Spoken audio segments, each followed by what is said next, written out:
नमस्कार, सवाल इंडिया का में आपका स्वागत है। तो उत्तर प्रदेश में एक चुनावी खेला शुरू हो गया है भाई। और खेला क्या है कि एक तरफ तो यहां पर योगी आदित्यनाथ दिल्ली में मीटिंग कर रहे हैं कि बीजेपी से कौन कौन अब टिकट पाएगा, कौन नहीं पाएगा, और वो भी सिर्फ पहले और दूसरे चरण के लिए। और वहीं पूर्वी उत्तर प्रदेश जो कि छठवां और सातवां चरण है, वहां के बड़े नेता स्वामी प्रसाद मौर्य, उन्होंने उनकी पार्टी से इस्तीफा दे दिया। यहां योगी दिल्ली आए और वहां बड़े बड़े नेता इस्तीफा देना शुरू करके समाजवादी पार्टी में शामिल हुए। कौन से वो चार नेता हैं, चार विधायक हैं जिन्होंने अब तक इस्तीफा दे दिया? आइए उनके नाम आपको स्क्रीन पर दिखा दें। तो सबसे पहले योगी सरकार में मंत्री स्वामी प्रसाद मौर्य, उन्होंने इस्तीफा दे दिया है और अपने बयान में उन्होंने ये बताया है कि वो बहुत दुखी थे और आहत थे इस बात से कि पिछड़ा वर्ग, दलित, किसान, युवा, ये सब नाराज हैं और उनकी भलाई के लिए वो सब नहीं हो पाया जो होना चाहिए था। इससे आहत होकर के वो निकले। ब्रजेश प्रजापति जो कि स्वामी प्रसाद मौर्य कैंप के ही माने जाते हैं, वो भी निकले। रोशन लाल वर्मा जो कि भारतीय जनता पार्टी में बसपा से स्वामी प्रसाद मौर्य के साथ आए थे, उन्होंने भी इस्तीफा दे दिया है। और चौथे नंबर के जो विधायक हैं जिन्होंने इस्तीफा दिया है वो है भगवती सागर। अभी और भी लोगों का इस्तीफा बाकी है। स्वामी प्रसाद मौर्य का कहना है करीब दर्जन भर लोग निकलेंगे। तो जो सबसे बड़ा सवाल है वो ये है, क्या यूपी में किला दरक रहा है? क्या पिछड़े बीजेपी से मायूस हो रहे हैं? क्या इन इस्तीफों के लिए योगी जिम्मेदार है? और जो सबसे बड़ी बात है वो तो ये है कि योगी की नाक के नीचे से जा रहे हैं मंत्री और विधायक। यहां वो दिल्ली में बैठ के रणनीति बना रहे हैं और लखनऊ में सियासी कोहराम हो गया। क्या ये यूपी की चुनावी भगदड़ है? अक्सर होता है ना, चुनाव से एकदम पहले भगदड़, कोई इधर जा रहा है, आवागमन, आवागवा, ये सब चीजें लगी रहती हैं उत्तर प्रदेश में। या योगी के खिलाफ ये विरोध का पहला बड़ा प्रमाण है, पहला बड़ा। इससे पहले भी 6-8 महीने से ये बात हो रही थी कि बीजेपी में रिजेंटमेंट है योगी आदित्यनाथ के खिलाफ, लेकिन उस बात को फिक्स कर दिया गया किसी तरीके से। लेकिन इन इस्तीफों के बाद क्या यह प्रमाणित हो गया है अब कि योगी आदित्यनाथ के खिलाफ एक विरोध है? कुछ सवाल स्वामी प्रसाद मौर्य से भी होंगे जो कि हम इस डिबेट के दौरान पूछेंगे। लेकिन स्वामी प्रसाद मौर्य का इस्तीफा लेकर बीजेपी के तिलहर से विधायक रोशन लाल वर्मा राजभवन पहुंचे। 3 बार के विधायक रोशन लाल वर्मा ने बताया कि वो भी स्वामी प्रसाद मौर्य के साथ सपा जाएंगे। आइए एक एक करके सुनते हैं वो सारे रिएक्शन, वो सारे लोग जिन्होंने इस्तीफा दिया, उनका क्या कहना। सर ये बताइएगा, 2016 से पहले आप बीएसपी से बीजेपी में गए, आप समाजवादी पार्टी में गए हैं। कुछ लोग ये कहेंगे कि चुनाव से पहले ही क्यों पार्टी बदलते हैं? जब मैं बीएसपी छोड़ा था, छोड़ने के दिन तक बहुजन समाज पार्टी उत्तर प्रदेश की राजनीति में नंबर 1 थी। आज उसका कहीं अता पता नहीं। भारतीय जनता पार्टी में जब मैं सम्मिलित हुआ, 14 साल के वनवास से भारतीय जनता पार्टी को निकाला, पूर्ण बहुमत की सरकार बनाने में सहयोग किया। लेकिन सरकार बनने के बाद जिस तरीके से उत्तर प्रदेश के जनता के हितों की अनदेखी कर लगातार उनके विरोध में काम सरकार करती रही, मैंने उचित प्लेटफॉर्म पर कई बार उसका विरोध भी दर्ज किया। बात अनसुनी कर दी गई। नतीजा हुआ कि आज मुझे उत्तर प्रदेश सरकार मंत्रिमंडल से इस्तीफा देने का निर्णय लेना पड़ा। केशव मौर्य बात करने को बोल रहे हैं कि आप बैठ के उनसे बात करें। केशव मौर्य जी को पहले क्यों नहीं याद आया? आज उनको क्यों याद आ रहा है? इस समय तो सभी बात करेंगे, लेकिन जब बात करने की आवश्यकता थी तो इनके पास समय नहीं था। समाजवादी पार्टी में ऐसा क्या देखते हैं, उनसे क्यों मिले अखिलेश यादव से? अब अभी हमारा अंतिम निर्णय क्या होगा, इसके लिए आपको इंतजार करना चाहिए। Thank you. योगी सरकार के मंत्री स्वामी प्रसाद मौर्य ने इस्तीफा दे दिया है और समाजवादी पार्टी का दामन थाम लिया है। उनका ये इस्तीफा लेकर के आए हैं तिलहर के विधायक वर्मा साहब। इनसे बात करते हैं। उनके हाथ में देखिए इस्तीफा है और इस वक्त राजभवन में आए। इस्तीफा दिखा दीजिए वर्मा जी। ये देखिए इस्तीफा है स्वामी प्रसाद मौर्य जी की, यहाँ दस्तखत और इस्तीफा लेकर के खुद आए हैं। ये बीजेपी के विधायक है और ये भी स्वामी प्रसाद मौर्य के साथ ही जाएंगे। सर पूरा अपना परिचय दीजिए हमारे दर्शकों को पहले। रोशनलाल वर्मा, विधायक तिलहर शाहजहांपुर। मैं तीसरी बार विधायक हूँ लगातार। सर आप स्वामी प्रसाद मौर्य के साथ बसपा छोड़ के भाजपा आए थे, आप क्या ये इस्तीफा लेकर के आए हैं? इस्तीफा स्वामी प्रसाद जी ने दिया है अपना मंत्रिमंडल से। अब वो विचार करेंगे आगे क्या रणनीति बनेगी। उन्होंने समाजवादी पार्टी ज्वाइन कर ली, अखिलेश यादव ने ट्वीट कर दी उनके साथ तस्वीर, उन्होंने ज्वाइन कर ली। तो समाजवादी पार्टी उन्होंने ज्वाइन की है। अब आगे उन्होंने ट्वीट किया, अब आगे क्या रणनीति उनकी होगी ये पता नहीं। वर्मा जी तो अब आप सब लोग स्वामी प्रसाद मौर्य जी के समर्थक हैं। जहां स्वामी प्रसाद जी जाएंगे वहां आप भी जाएंगे, तो बीजेपी को झटका लग गया, आप भी छोड़ रहे हैं बीजेपी फिर? तो अभी विचार कह रहे हैं कि अभी हम लोगों को बैठ बात होना है, क्या देर है। तो ये बताइए नाराजगी किस बात को लेकर के है? बताएंगे, फिर बताएंगे। बताइए तो वर्मा जी। बस अब हमें तो ये वर्मा साहब बीजेपी के विधायक हैं और स्वामी प्रसाद मौर्य का इस्तीफा लेकर के आए हैं राज्यपाल के यहाँ पर, और इसके बाद देखेंगे कि स्वामी प्रसाद मौर्य के साथ और विधायक भी जो उनके समर्थक हैं वो भी बीजेपी छोड़ के समाजवादी पार्टी का दामन थामेंगे। सहयोगी बिलाल के साथ राजभवन में सौरभ शुक्ला, एडीटीवी इंडिया। तो अखिलेश यादव ने ट्वीट करके स्वागत किया है स्वामी प्रसाद मौर्य का, और उन्होंने लिखा है कि सामाजिक न्याय और समता समानता की लड़ाई लड़ने वाले लोकप्रिय नेता श्री स्वामी प्रसाद मौर्य जी एवं उनके साथ आने वाले अन्य सभी नेताओं और कार्यकर्ताओं और समर्थकों का समाजवादी पार्टी में ससम्मान हार्दिक स्वागत एवं अभिनंदन। सामाजिक न्याय का इनकलाब होगा, 22 में बदलाव होगा। आइए अब बात करते हैं कमाल खान से और सौरभ शुक्ला से। कमाल जी, मैं पहले आपसे शुरू करना चाहता हूं। जाहिर सी बात है ये सवाल पूछे जाएंगे, ये सवाल पूछे जाना लाजमी भी है कि ये 1 महीने पहले ही क्यों सूझा कि ये इतना दलितों के साथ बुरा हुआ या पिछड़ों के साथ बुरा हुआ है और किसानों के साथ बुरा हुआ है। इससे पहले क्यों नहीं स्वामी प्रसाद मौर्य को ये सब सूझा। लेकिन अब जब वो चले गए हैं, वो कितने बड़े इन्फ्लुएंस हो सकते हैं समाजवादी पार्टी के फेवर में? देखिए, ऐसा है कि वो पिछले चुनाव के टाइम जब बीजेपी में गए थे तो बीजेपी की टॉप लीडरशिप ने कुछ उनका इन्फ्लुएंस सोचा होगा, तभी गए होंगे। वो एक बहुत पुराने नेता हैं, उनका अपना जनाधार है। बीजेपी में मौर्य वोट के 2 ही दावेदार नेता थे, केशव मौर्य और एक स्वामी प्रसाद मौर्य। स्वामी प्रसाद मौर्य केशव मौर्य से बहुत बड़े नेता हैं। केशव मौर्य का राजनीतिक जीवन स्वामी प्रसाद मौर्य के राजनीतिक जीवन से बहुत छोटा है। केशव मौर्य वीएचपी के नेता थे, वो जनता के मतलब इलेक्टोरल पॉलिटिक्स में उस तरह से नेता नहीं थे, वो विश्व हिंदू परिषद में काम करते थे। स्वामी प्रसाद मौर्य ने बीएसपी में, संगठन में और सरकार में बहुत लंबी पारी खेली है। जो मौर्य वोट है वो 6% है। मौर्य, कुशवाहा, काम्बोज, ये सब कई जातियां आती हैं जिनसे ये मौर्य वोट बनता है। ईस्टर्न यूपी के बहुत सारे ज़िले हैं, जो कुशीनगर है, बलिया है, वाराणसी है, जौनपुर है, इन सब ज़िलों में मौर्य वोट काफ़ी ज़्यादा है। कुशवाहा वोट जो इसी के सब कास्ट है, उसी कास्ट का बल्कि दूसरा नाम कहना चाहिए, वो बुंदेलखंड और सेंट्रल यूपी के बहुत सारे ज़िलों में है। और कुशवाहा मौर्य वोट, ये इनकी जाति का वोट पूरे यूपी में अलग अलग जगहों पे किसी न किसी रूप में फैला हुआ है। तो उनकी अपनी एक हैसियत है, एक वो होता है। दूसरा एक परसेप्शन होता है कि एक कैबिनेट मिनिस्टर, एक इतना बड़ा लीडर, वो किसी दल को जब छोड़ के जा रहा है तो उससे एक मैसेज जाता है कि भगदड़ मच रही है, उसके साथ इतने लोग आ गए हैं। तो एक लड़ाई वो है जो ज़मीन पे उनके वोट की है, और दूसरी लड़ाई वो है जो चुनाव में एक परसेप्शन बनने से होती है। तो अब ये तो देखिए चुनाव के टाइम पे देखने से पता चलेगा कि वो कितना डेंट करते हैं। लेकिन जो बीजेपी की बैकवर्ड वोट को या नॉन यादव बैकवर्ड वोट को जोड़ने की जो कोशिशें हैं, उसकी बदनामी तो ज़रूर होती है अगर स्वामी प्रसाद मौर्य खड़े होकर कहें कि हमारी बात नहीं सुनी जा रही है, हमें स्थान नहीं दिया जा रहा है, या किसानों की बात नहीं सुनी जा रही है। जाहिर सी बात है, ये जो पिछड़ी जातियां हैं ये खेती किसानी भी तो करती हैं, तो सिर्फ जाति की बात नहीं है। जो महंगाई है, जो बेरोजगारी है, तमाम शहरों से सटे हुए जो गांव हैं, उन गांव के लड़के जो हैं वो कई कॉल सेंटर्स में या मॉल में, शोरूम्स में काम करने लगे थे। शोरूम्स बंद हो गए, जिम बंद हो गए, कोरोना में लोगों की नौकरी चली गई, कॉल सेंटर्स बंद हो गए।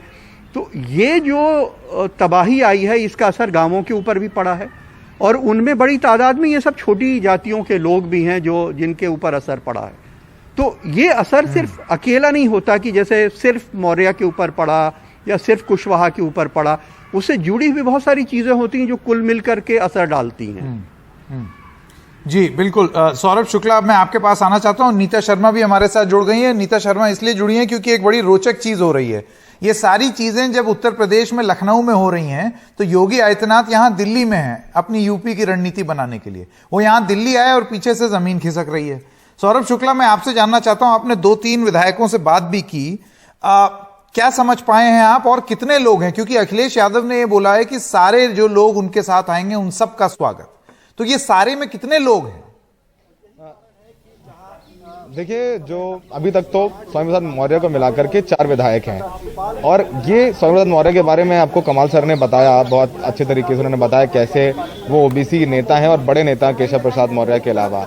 लेकिन उनके अलावा जो नेता आए हैं उनके बारे में हम बताते हैं थोड़ा सा। जैसे कि एक नेता है, उनके साथ भगवती सागर हैं, बिल्हौर कानपुर से विधायक हैं। ये चौथी बार विधायक थे, मतलब 4 बार के विधायक हैं। 3 बार बसपा से विधायक रहे और चौथी बार बीजेपी से विधायक रहे। उससे बिल्हौर जहां से जीते हैं वहां पहले बीजेपी का खाता नहीं खुला था, इस बार वो लड़े और उनको 1,05,000 वोट मिले। ये एससी समाज से आते हैं और उस इलाके के मजबूत नेता हैं, लोगों के बीच रहते हैं। 3 बार मंत्री रहे हैं बसपा सरकार में। तो ये भगवती सागर की बात करें। अब बात करते हैं रोशन लाल की। रोशन लाल तिलहट शाहजहांपुर से विधायक हैं। अब शाहजहांपुर में इस समय वहां से हमने देखा है कि कुछ दिन पहले जितिन प्रसाद आए। शाहजहांपुर से ही जो यहाँ के ट्रांसपोर्ट मंत्री हैं वो भी जो हैं यहाँ वहां पे अपना रसूख रखते हैं। तो वहां से कई बड़े नेता हो गए। रोशन लाल 3 बार के विधायक हैं, ये ओबीसी हैं, ये भी जमीनी राजनीति करते हैं। आप इनसे आप जब मिलेंगे संकेत, आप चूंकि यूपी में पॉलिटिक्स बहुत बारीकी से कवर करते हैं और समझते हैं, आप इनसे मिलेंगे, इन विधायकों से मिलेंगे, आपको लगेगा नहीं कि ये विधायक हैं, 3 बार के विधायक हैं, 4 बार के विधायक हैं, जनता की राजनीति करते हैं, गाँव में रहते हैं। तो स्वामी प्रसाद मौर्य का अपना वोट बैंक तो है ही, लेकिन जो विधायक उनके साथ आ रहे हैं इनका भी अपना वोट बैंक है। 3 बार के विधायक हमने बताया रोशन लाल हैं, 4 बार के विधायक भगवती सागर हैं। ब्रजेश प्रजापति, ये तिंदवारी विधानसभा है बांदा में, वहां के विधायक हैं, ये ओबीसी हैं, ये पहली बार जीते हैं, युवा हैं, काफी लड़ाई लड़ते हैं, खनन माफिया के खिलाफ बांदा में बहुत बोले हैं, उन्होंने खूब पोस्ट लिखी हैं, बयान दिए हैं, अपनी पुलिस के खिलाफ बयान दिए हैं। ये नहीं कि छोड़ने से पहले, 3 साल पहले से कर रहे हैं। तो काफी वोकल लोग हैं ये लोग। और आपको बता दें संकेत कि अभी तो कुल 4 विधायकों ने छोड़ा है स्वामी प्रसाद मौर्य को मिलाकर, क्योंकि मंत्री तो हैं पर विधायक भी हैं। वो खुद 5 बार के विधायक हैं, पडरौना से रहे। उनकी बेटी संघमित्रा मौर्य, आप जानते हैं, संकेत सांसद है बीजेपी की। अभी ये 4 विधायक तो हैं ही हैं। हमें जो बताया जा रहा है कि अगले 3 से 4 घंटे में 2 विधायक और हैं जो छोड़ सकते हैं बीजेपी। इसके अलावा कुछ मंत्रियों के नाम भी सामने आ रहे हैं, खुलकर नहीं कहा जा रहा है, लेकिन कुछ एक बड़े ओबीसी नेता हैं जो कि मंत्री भी हैं पश्चिमी उत्तर प्रदेश के, उनका नाम भी है। और भी एक जो है अपर कास्ट मंत्री हैं, उनका नाम भी है। तो ये वो लोग हैं। अगर अगले 48 घंटे, और 48 घंटे नहीं, मैं 24 घंटे कम करता हूँ, 24 घंटे, अभी बज रहा है शाम का 4 बजे का शो चल रहा है संकेत, कल शाम 4 बजे तक आप देखेंगे लखनऊ से ऐसे ही हम लोग लगातार लाइव करते रहेंगे, क्योंकि और लोग छोड़ रहे हैं। और कल एक और बहुत महत्वपूर्ण गठबंधन का ऐलान कर सकते हैं। देखिए, अखिलेश यादव एक स्ट्रैटेजी पे चल रहे हैं। आप देखेंगे कि वो तस्वीरें ट्वीट करते हैं। जब आपको याद होगा जयंत चौधरी के साथ उनकी मुलाकात हुई तो उन्होंने तस्वीर ट्वीट की। उसके बाद जब कल एक और बीजेपी के विधायक शर्मा उन्होंने सपा में शामिल, उन्होंने फोटो ट्वीट की। उन्होंने स्वामी प्रसाद मौर्य के साथ फोटो ट्वीट की। आपको लगता है कि फोटो आज खींची है?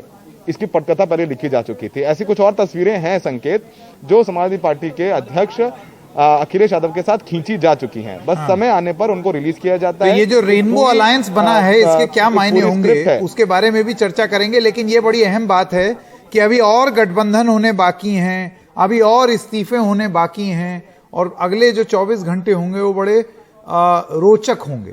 नीता शर्मा, अब मैं आपके पास आना चाहता हूं। आप हैं दिल्ली बीजेपी का जो मुख्यालय है, बीजेपी हेडक्वार्टर्स, वहां पर मैं आपसे ये जानना चाहता हूं कि यहां किसी को हवा भी थी कि वहां नाक के नीचे से इतने सारे विधायक और मंत्री इस्तीफा दे देंगे? क्योंकि यहां तो बड़ी भारी मीटिंग हो रही थी कि किस तरीके से अब किसको सीट दी जाए, क्या रणनीति हो। संकेत, इसकी चर्चा जो है वो काफी समय से चल रही थी, तो ये कहना गलत होगा कि बीजेपी को इसकी इंकलिंग नहीं थी या उनको अंदेशा नहीं था कि ये लोग जो हैं वो छोड़ने वाले हैं। हालांकि कुछ इनसाइडर्स ये भी कह रहे हैं कि कुछ लोग इस वजह से भी छोड़ रहे हैं कि उनको लगता है कि इस बार उनको टिकट नहीं मिलने वाला है। बहरहाल इस मुद्दे के ऊपर अभी बीजेपी की तरफ से कोई बयान जो है वो नहीं आया है। बीजेपी के कोई भी नेता इस बारे में चर्चा करने को राजी नहीं है। लेकिन जैसा कि कमाल बता रहे थे कि वो मौर्य कितने बड़े नेता हैं, ये इसी बात से पता चलता है कि केशव मौर्य ने खुद ये ट्वीट किया है जिसमें उन्होंने कहा है कि आदरणीय स्वामी प्रसाद मौर्य जी ने किन कारणों से इस्तीफा दिया है मैं नहीं जानता हूं। उनसे अपील है कि बैठकर बात करें। जल्दबाजी में लिए हुए फैसले अक्सर मतलब अभी भी उम्मीद कर रहे हैं कि वो वापस आ जाएं, क्योंकि जब आलोक पांडे ने ये सवाल पूछा नीता उनसे, तो उनका ये कहना था कि अब तक कहां थे केशव प्रसाद मौर्य, मैं तो लगातार पार्टी फोरम में ये सारी बातें रख रहा था, अब तक तो वो आए नहीं, तो फिर अब क्या बात करेंगे, ऐसा उनका कहना है। बिल्कुल, तो इनसाइडर्स यही कह रहे हैं कि उनको अभी भी मनाने की कोशिश जो थी वो की जा रही है। बाकी के जो विधायक हैं उनको भी मनाने की कोशिश की जा रही है। खुद यहाँ पे यूपी के मुख्यमंत्री यहाँ पर हैं, चर्चा की जा रही है जो फर्स्ट लिस्ट रिलीज करनी है।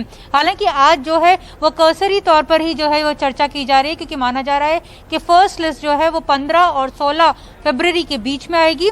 लेकिन अमित शाह जी भी यहाँ पर हैं और वो ये सब लोग डिस्कस करेंगे कौन जो है ऐसे कैंडिडेट्स हो सकते हैं जो बीजेपी को ज्यादा से ज्यादा सीटें हैं आने वाले विधानसभा चुनावों में दिला सकते हैं। बिल्कुल बिल्कुल, और ये एक बहुत अहम बात बोली है नीता शर्मा ने, क्योंकि भारतीय जनता पार्टी ये मान के चल रही थी कि इस बार जब सीटों का ऐलान होगा और जब उस पर कार्रवाई होगी तो बहुत सारे ऐसे बड़े नाम उसमें नहीं होंगे और उसकी वजह से हो सकता है कुछ इस तरीके का रिएक्शन आए।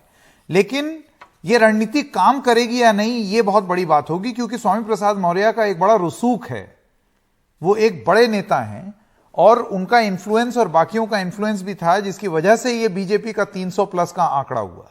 तो इस बार की रणनीति पिछली बार की रणनीति से कैसे अलग होगी और वो कैसे लोगों को मना ले जाएंगे, ये एक बड़ी बात होगी। स्वागत करते हैं हमारे मेहमानों का।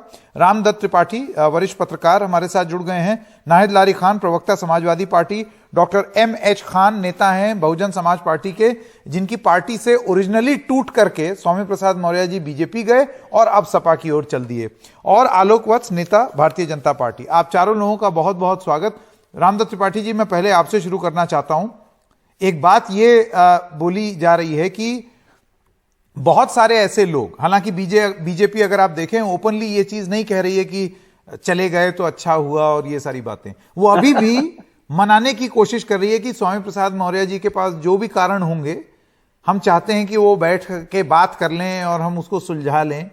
लेकिन आपको लगता है कि एक अंदेशा हो गया था, एक आइडिया हो गया था स्वामी प्रसाद मौर्य को कि इस बार शायद उस तरीके से ना पैठ जम पाए बीजेपी में टिकट वितरण में जैसे पिछली बार हुई थी?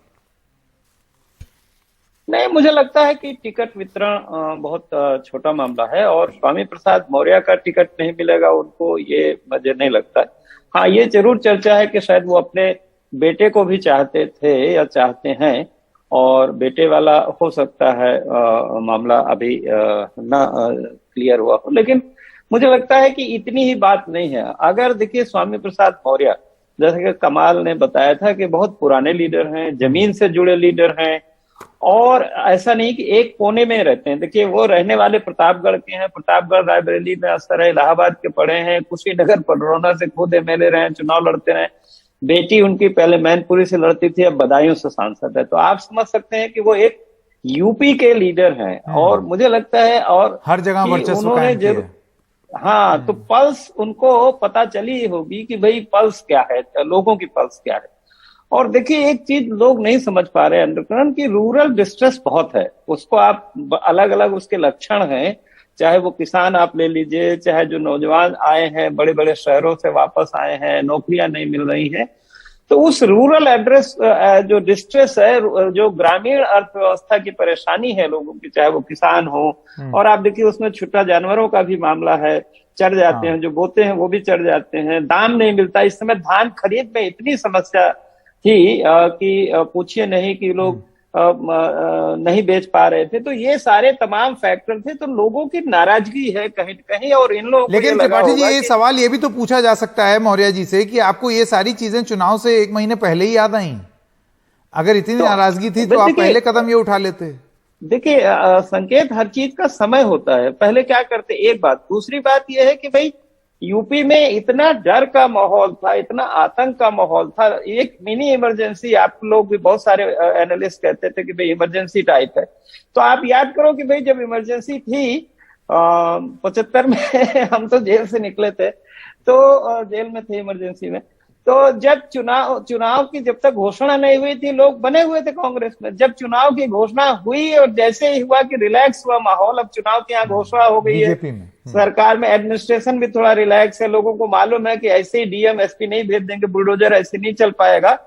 तो अब एक समय आया है तो लोग खुल के अपना निर्णय ले रहे हैं हर चीज। ठीक है, तो सही समय का इंतजार किया मौर्य जी ने और उसके बाद अपना चुनावी बुलडोजर चला दिया बीजेपी के ऊपर। और जैसा सुनने में आ रहा है अभी और भी कुछ लोग जो हैं वो आएंगे छिटक करके। आलोक वत्स जी, आप मुझे ये बताइए कि आज से 6-8 महीने पहले जितने बीजेपी के प्रवक्ता थे, जितने लोग थे, वो कह रहे थे आप लोग ऐसे ही झूठ और ऐसे ही हवा में उड़ाए हुए हैं कि कोई कुछ दिक्कत नहीं है, कोई परेशानी नहीं है, सब कुछ ठीक है एकदम बीजेपी में, ये सब बोल करके आपने बात रफा दफा कर दी। अब आप क्या बोलेंगे? देखिए, ये मंत्री विधायक मतलब बड़े, और वो भी कब, जब योगी आदित्यनाथ यहां दिल्ली में नाक के नीचे से। संकेत जी, जब भी इस तरीके का धोखा होता है तो नाक के नीचे से ही होता है। और आप क्या समझ रहे हैं कि ये एक दिन का खेला है? ठीक कहा आपकी दिल्ली की पत्रकार बंधु महिला थी, वो सही बोल रही थी। इसकी तैयारी महीनों पहले हो चुकी होगी। और इसमें क्या लगता है आपको? अभी वो भाई साहब जो मेरे पूर्व बोल रहे थे, उन्होंने कहा कि इमरजेंसी जैसा माहौल था और जब लगा कि अब लॉकडाउन, अब आचार संहिता लग गया है तो लोग लिबरेट हो गए हैं। तो मैं पूछता हूं, 2016 में ये छोड़ के आए थे बसपा, उस समय भी क्या इनके ऊपर इमरजेंसी लगी हुई थी? जो ये 2017 में भाजपा का दामन एन वक्त पे जाके थामे थे। अरे इन लोगों का इतिहास है, चरित्र है। ये समझते हैं कि रामविलास जी की तरह मैं मौसम वैज्ञानिक हूं, मैं जहां पर सरकार बनेगी। अच्छा, पहले तो वत्स साहब आप पहले तय कर लें। एक तरफ तो केशव प्रसाद मौर्य और बड़े बड़े नेता बीजेपी के, उनका ये कहना है कि भाई वो दोबारा सोच लें किन परिस्थितियों की वजह से वो वहां गए हैं। दूसरी तरफ आप कह रहे हैं मौसम वैज्ञानिक बनने की कोशिश कर रहे हैं। आप मुझे एक चीज बताइए संकेत, आपको लगता है कि जब वो सपा ज्वाइन करने के बाद अब वो फिर दोबारा से बीजेपी में आ जाएंगे इमीडिएटली? क्या साख रहेगी उनकी? अच्छा, मुझे एक चीज और बता दूं, अगर आपको लगता है कि वो मौसम वैज्ञानिक थे और वो जान रहे थे कि बसपा नहीं आएगी, इस वजह से वो, एक सेकंड है मेरा सवाल, और वो बीजेपी में ऐन मौके में आ गए 2016 में और बीजेपी जीत गई, तो फिर आप अगर उन्होंने समाजवादी पार्टी का दामन थामा है, एक सेकंड वत्स साहब, अब अगर उन्होंने समाजवादी पार्टी का दामन थामा है तो इसके क्या मायने निकाले जाएं कि पासवान जी की तरह वो भी वैज्ञानिक बन गए, सपा की हवा देख रहे हैं? मैंने क्या कहा? आपने मेरी शब्दों को नहीं पकड़ा सही से। मैंने कहा मौसम वैज्ञानिक रामविलास जी की तरह बनने की कोशिश कर रहे हैं, लेकिन ये सफल नहीं होंगे क्योंकि योगी जी 2017 में तो हो गए थे। अरे इनके मुताबिक तो 2017 में इन्होंने इतनी प्रचंड बहुमत दिलाई हमें। मोदी जी का और योगी जी का तो कोई स्थान ही नहीं था उस प्रचंड बहुमत को दिलाने में। आपने इनकी स्टेटमेंट सुनी है? मेरे आने के बाद इनके 14 वर्षों का मैंने वनवास तुड़वा दिया। अरे क्या बात कर रहे हैं यार आप क्या कहना चाह रहे हैं कि वो बड़े नेता नहीं है, उनका इन्फ्लुएंस नहीं है? अगर वो इतने ही बेकार थे तो फिर आपने उनको एकदम करीब क्यों रखा, इतना जरूरी मंत्री पद क्यों दिया? वो बड़े नेता हैं, थे, लेकिन इतने बड़े नहीं है कि पूरे प्रदेश में वो कोई आमूल चूल परिवर्तन करा सके जहां जाए वहां पर। अच्छा। ये गलतफहमी अगर उनके अंदर है तो उसको दूर कर ले। अच्छा, ठीक है। नाहिद लारी खान, मैं आपके पास आना चाहता हूं और एक सवाल मैं आपसे ये पूछना चाहता हूं। अगले 24 घंटे में ऐसी खबरें आ रही हैं कि और भी विधायक जो हैं वो टूट करके समाजवादी पार्टी में जाएंगे बीजेपी की ओर से। मैं आपसे बस एक ही सवाल पूछना चाह रहा हूं, ये कैसा गठबंधन है समाजवादी पार्टी का जिसमें एक रेनबो कोalition, हर किसी का स्वागत हो रहा है? हमने इतना सारा गठबंधन देखा है। अभी सुनने में आ रहा है कि एनसीपी के साथ भी आप गठबंधन करेंगी, कितने लोगों के साथ गठबंधन हो जाएगा सपा का?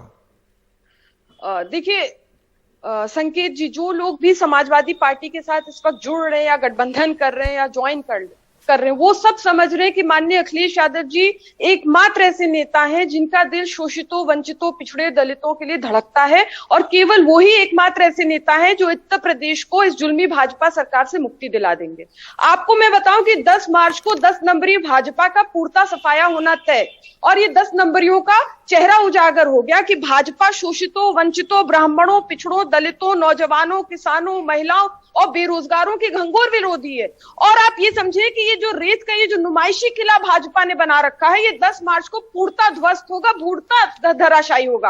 अब ये तो हाँ, समाजवादी पार्टी तो शुरू दिन से कहती आ रही है कि भाजपा पिछड़ा दलित विरोधी, इनकी बुनियादी 6 अप्रैल 1980 कोटला मैदान दिल्ली में पिछड़े दलित विरोध पर पड़ी। अब खुलकर इनके भाजपा के कैबिनेट मंत्री और कई वरिष्ठ नेता, एमएलए भी खुलकर यही बात बता रहे हैं कि भाजपा पिछड़ा दलित विरोधी मानसिकता की पार्टी है, और ये अपनी विचारधारा बदलने को तैयार नहीं। अनेकों बार इनको अवगत कराया, जो सीनियर लीडर्स उनको बताया कि अपनी मानसिकता बदले, लेकिन चूंकि इनकी बुनियादी पिछड़े दलित विरोध पर पड़ी, तो ये कैसे अपनी मानसिकता बदल देंगे? आप याद करिए, जब वीपी सिंह जी ने मंडल कमीशन की सिफारिश लागू करने की घोषणा की थी, तो भाजपा के यूथ विंग के अनेकों पदाधिकारियों ने जो आत्मदाह कर लिया था, और ये धरना कर रहे थे कि अच्छा पहले तो एससी का आरक्षण होता था, अब ओबीसी के आरक्षण का भी लाभ मिलेगा। ये भाजपा वो पार्टी है जो आदित्यनाथ जब सीएम हाउस प्रवेश करने से पहले उन्होंने गंगा जल से धुलवाया था, ये कहते हुए कि ये अपवित्र हो गया, मेरे से पहले आप पिछड़े समाज के नेता रहते थे, ये अपवित्र हो गया, इसका शुद्धिकरण करा रहा हूं।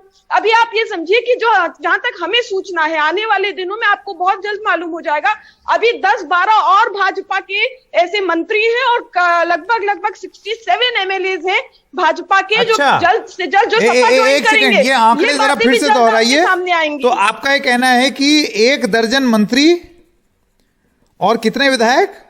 67, लगभग 67 एमएलए ऐसे हैं जो भाजपा के जो जन विरोधी मानसिकता है उससे ये लोग बहुत वो छोड़ करके समाजवादी पार्टी में आएंगे।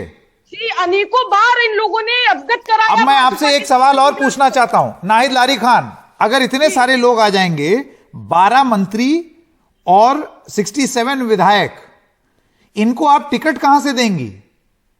ये इसी उम्मीद में तो आएंगे कि आप टिकट देंगी, और अगर आप लोगों ने नहीं दी तो फिर ये कहां जाएंगे?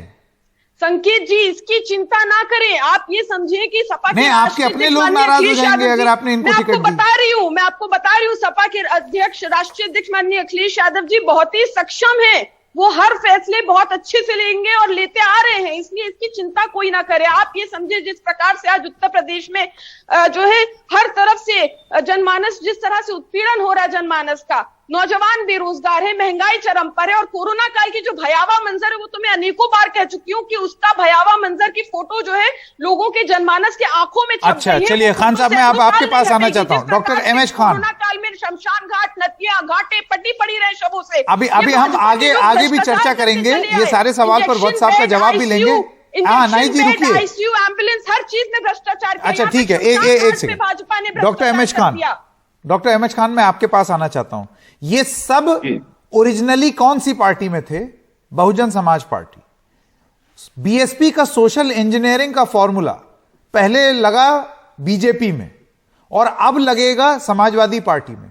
इस बीच बसपा इसको किस तरीके से देख रही है? क्या आपको नहीं लगता है कि जो चीज एक वक्त में आपकी एक पैठ थी इस चीज पर, वो सारे बड़े नेता समाजवादी पार्टी के पास जाना पसंद कर रहे हैं, ना घर वापसी नहीं करना चाहते? संकेत जी, ये जिसको बड़े नेता आप बता रहे हैं, एमएलए या मिनिस्टर बनने से पहले जरा इतिहास खंगाल लीजिएगा कि ये प्रधान भी थे कभी। जो कुछ भी बनाया बहुजन समाज पार्टी ने बनाया, बहन कुमारी मायावती जी ने बनाया इन लोगों को। और ये लोग जो गद्दारी जिस पार्टी से रहते हैं उसी पार्टी से करते हैं। अभी ये स्वामी प्रसाद मौर्य बहुजन समाज पार्टी से जब निकाले गए तो लोग, पत्रकारों ने पूछा, ऑन रिकॉर्ड है, आप निकलवा लीजिएगा, पत्रकारों ने पूछा स्वामी प्रसाद मौर्य से कि आप किस दल में जाएंगे, सपा में जाएंगे कि भाजपा में जाएंगे?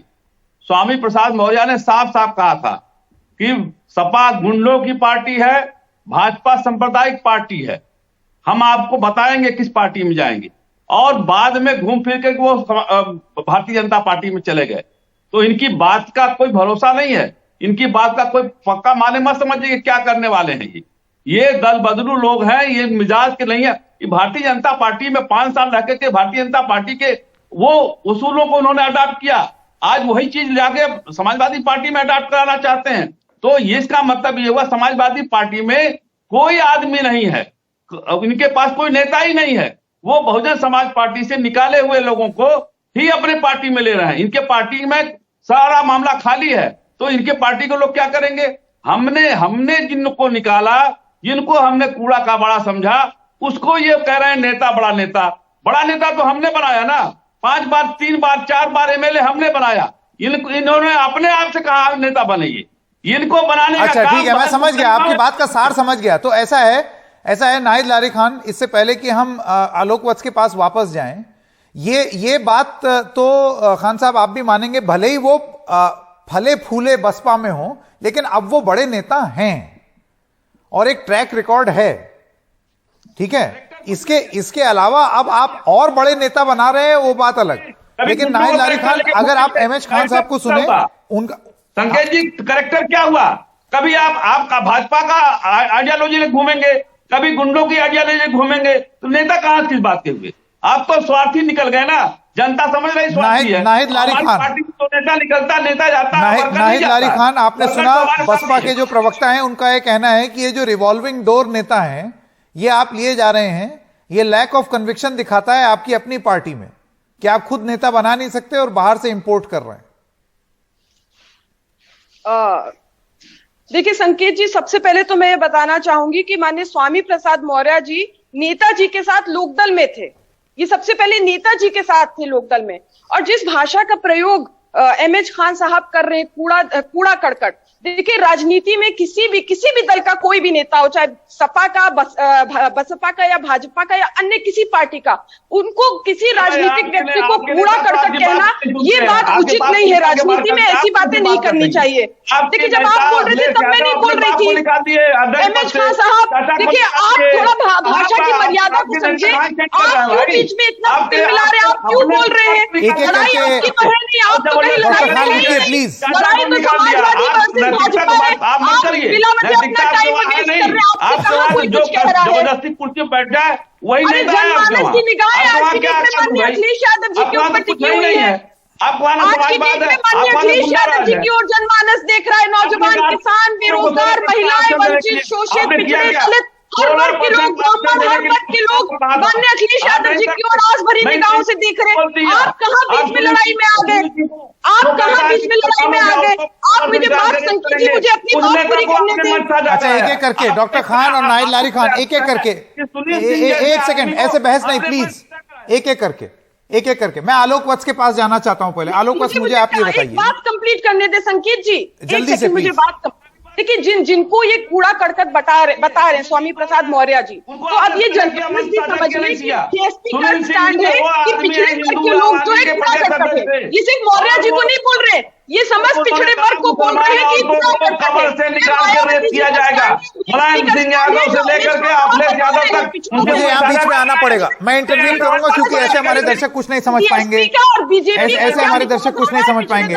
एक सेकंड, ऐसे नहीं। आलोक वत्स, मैं आपके पास आना चाहता हूं। आप मुझे ये बताइए कि भले ही भारतीय जनता पार्टी एक कोई नया प्रयोग कर रही हो, यहां दिल्ली में बैठ करके बड़ी रणनीति बना रही हो, आप इसको लॉस मानते हैं या नहीं, लॉस ऑफ फेस मानते हैं या नहीं। अगर ये दावा, मैं कह रहा हूं, अगर आधा भी सच हो जाता है, 1 दर्जन की जगह 6 मंत्री चले जाते हैं और 67 विधायक की जगह 35 भी विधायक चले जाते हैं, तो ये बड़ा तगड़ा लॉस ऑफ फेस होगा कि नहीं होगा। यहां आप कह रहे थे कि एकदम मजबूत नेता, स्ट्रॉन्ग लीडरशिप, मोदी योगी उपयोगी। संकेत जी, जो भी लोग गए हैं ये घुमंतरू टाइप के लोग हैं। और खान साहब ने ठीक कहा। और क्या गारंटी है, मैं लाली जी से पूछना चाहता हूं, जो बसपा का नहीं हुआ, जिसने उसको बनाया, जो बीजेपी का नहीं हुआ, वो समाजवादी पार्टी का हो जाएगा जाके। अब क्योंकि वो चले गए तो अब आप तीखे बोल रहे हैं, बताइए। नहीं, पीछे बिल्कुल आप भाई कोई पब्लिक, आप पब्लिक फिगर हैं, पब्लिक में कोई आपकी फेस होनी चाहिए। आप दौड़ यहाँ दौड़ वहां दौड़ वहां। त्रिपाठी जी आप बैठे हैं, सीनियर पत्रकार हैं, वो बता देंगे कि स्वामी प्रसाद मौर्य जी लोकपाल में थे, माननीय नेताजी के साथ थे, माननीय मुलायम सिंह यादव जी नेताजी के साथ से तो नेताजी को छोड़कर क्यों चले गए? अगर नेताजी के साथ से तो क्यों छोड़कर चले गए नेताजी को? मानसिकता है पिछड़े दलितों के प्रति, यही तो अगर नेताजी के साथ थे, अरे कहाँ पिछड़े दलितों की बात कर रही हैं आप? सबसे ज्यादा दलित एमपी हमारे पास है पूरे हिंदुस्तान में, और क्या बात कर रही है? पूरे उत्तर प्रदेश में गर्क में ढकेल दिया पूरे उत्तर प्रदेश अच्छा, को। एक सेकंड, शोर शराबा फिर हो गया है, ऐसे डिबेट नहीं प्लीज। म्यूट हर। नहीं, कोई म्यूट नहीं होगा। आलोक जी आप अपनी बात कर नहीं, बट लेट मी स्पीक। हाँ बोलिए। मैं इनसे पूछना चाहता हूँ, सबसे ज्यादा दलित नहीं लारी प्लीज रुकिए, ऐसे नहीं, ऐसे बहस नहीं होगी। सबसे आखिरी बात आलोक। सबसे ज्यादा दलित एमपी आज की डेट में पूरे हिंदुस्तान में भारतीय जनता पार्टी के पास है। ये क्या बात कर रही है? फिर ये बोल रही है, इनको मना कीजिए बीच में टोकने से। आप अपनी बात और तो उसके बाद ये कह रही है, हाँ। मैं ये पूछना चाहता हूं लारी जी से कि समाजवाद के, लोहिया के समाजवाद के किस पृष्ठ पर लिखा हुआ है कि पूरे के पूरे परिवार को और अपने रिश्तेदारों का कुनबा को तुम लाके और बैठा दो एक एक पद पर? ये देखिए ऐसा है, परिवारवाद वाली बात तो आप कर सकते हैं, लेकिन मेरा सवाल दूसरा था और अब तो समय भी खत्म हो गया है, लेकिन दोबारा पूछेंगे किसी और कार्यक्रम में कि अगर ये जो दावे किए जा रहे हैं कि 1 दर्जन मंत्री और 65 से ज्यादा विधायक ये छोड़ करके बीजेपी चले जाएंगे, मैं कह रहा हूं इसका आधा भी अगर हो जाता है, जिसकी प्रक्रिया अब बताई जाती है कि शुरू हो गई है, तो फिर यहां दिल्ली में आकर के मीटिंग कर रहे योगी आदित्यनाथ के model of governance and model of politics के ऊपर क्या यह सवाल नहीं है? एक छोटे से ब्रेक के लिए रुक रहे हैं, उसके बाद आपको एक एक्सक्लूसिव बातचीत सुनाएंगे।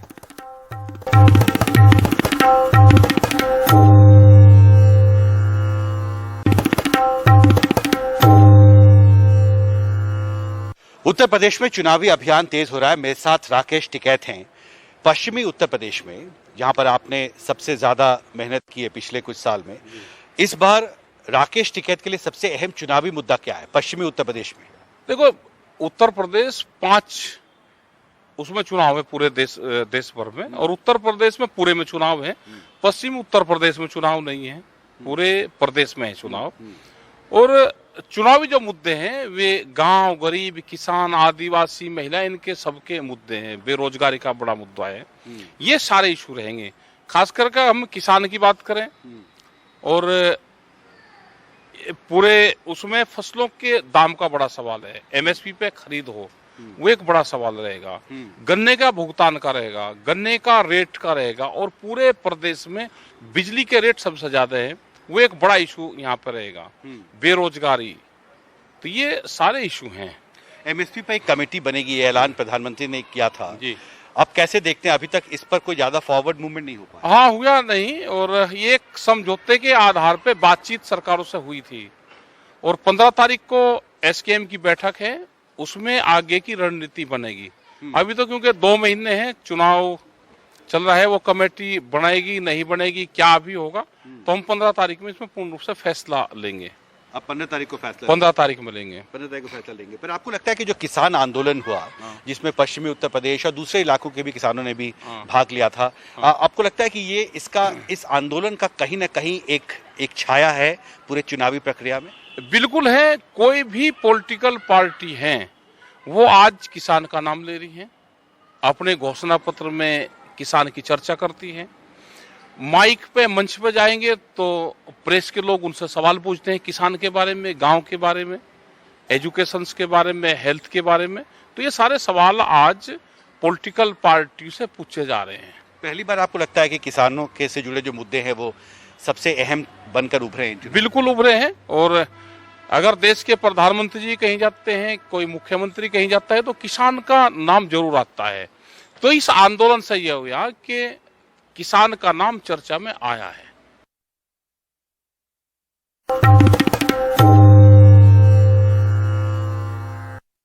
और एनसीपी अध्यक्ष शरद पवार का कहना है कि उत्तर प्रदेश में लोग परिवर्तन चाहते हैं। उन्होंने कहा कि आने वाले दिनों में समाजवादी पार्टी में और लोग आएंगे।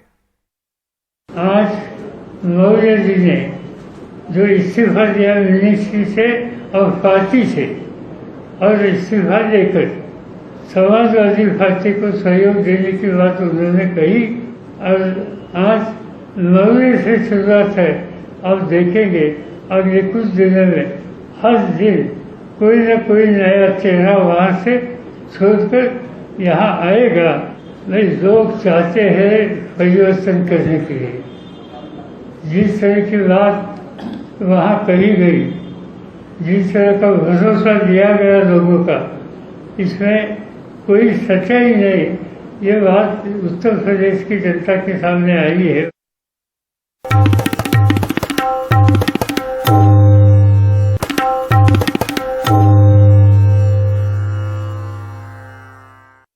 समाजवादी पार्टी के नेता अभिषेक मिश्रा का कहना है कि स्वामी प्रसाद मौर्य वहां घुटन महसूस कर रहे होंगे। उनका आरोप है कि भारतीय जनता पार्टी ने हर वर्ग को अपमानित किया है। देखिए, बिल्कुल मुझे विश्वास है कि वहां वो घुटन महसूस कर रहे होंगे। भारतीय जनता पार्टी में किसी का सम्मान देना इनको नहीं आता। ये जानबूझ करके लोगों का अपमान करते हैं, तिरस्कृत करते हैं। इन्होंने हर वर्ग को, हर समाज को किया है। उन समाज को भी टारगेट किया था। वो अपने आप की घुटन महसूस कर रहे थे। हम उनका स्वागत करते हैं। उनको पूरी इज्जत, पूरा सम्मान, पूरी ताकत यहां मिलेगी।